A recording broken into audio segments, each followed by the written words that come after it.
Апостолски дела 26 глава.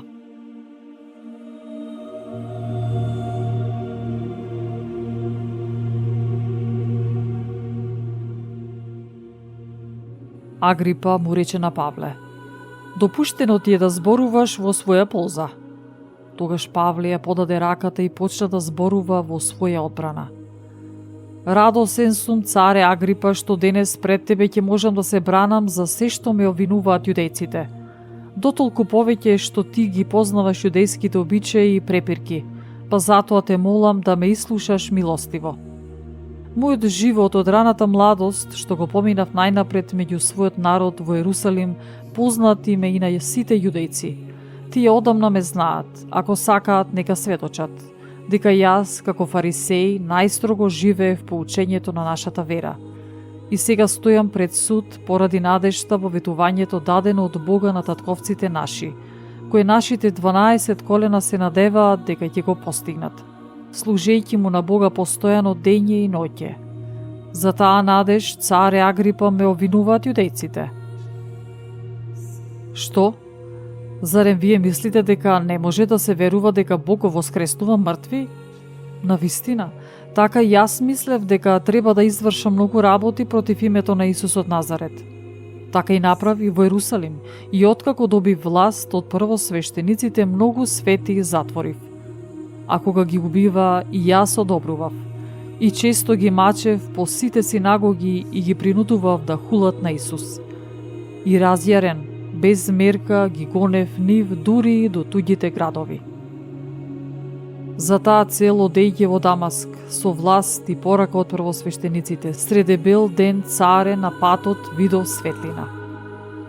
Посилна од сончевата светлина која ме огреа од небото мене и оние што одеа со мене. Сите паднавме на земја и јас чув глас што ми зборуваше на еврејски јазик. Савле, Савле, зошто ме гониш? Тешко е за тебе да се риташ против бодил. А јас реков: кој си ти, Господи? Тој одговори: јас сум Исус, кого го гониш ти.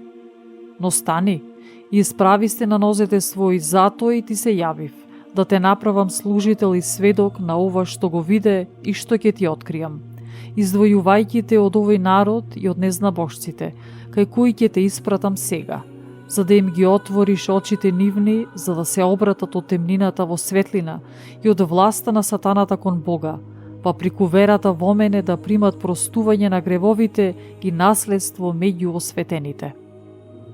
Затоа, царе Агрипа, јас не се противев на небесното видение, но најнапред на жителите во Дамаск и Ерусалим, а потоа по целата јудејска земја и на незнабожците им проповедав да се покаат и да се обратат кон Бога, правејќи дела достојни за покаяние.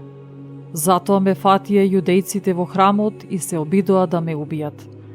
Но откако добив помош од Бога, стојам до ден денес им сведочам на мали и на големи, зборувајќи само за она што беа го зборувале пророците и Мојсеј, дека треба да се случи, дека Христос мора да пострада и откако прв ќе воскресне од мртвите, на народот и на незнабожците ќе им проповеда светлина. А додека го зборуваше ова во одбрана, Фест извика со висок глас: си полудел ли, Павле? Многобројните книги те довеле до лудило? А тој одговори: не сум луд, почитуван Фесте, туку кажувам зборови на вистина и со здрав разум. Тоа го зна и царот, пред кого и слободно зборувам. Јас не верувам дека од сето ова нешто му е непознато, зашто тоа не е вршено во некој агол. Веруваш ли, царе Агрипа, во пророците? Знам дека веруваш. Агрипа му одговори на Павле: уште малку, па ќе ме убедиш да станам христијанин. А Павле рече: би му се молел на Бога и за малку и за многу, не само ти, но и сите што ме слушате денес, да станете такви како што сум и јас, но без овие окови. Кога го кажа тоа, царот и намесникот, варнејки и оние што седеа со нив, станаа, и откако се повлекоа настрана, зборуваа меѓу себе и велеа дека тој човек не прави ништо што заслужува смрт или окови. А Агрипа му рече на Фест: овој човек можеше да биде слободен, ако не беше посакал суд пред царот. Затоа наместникот реши да го испрати пред царот.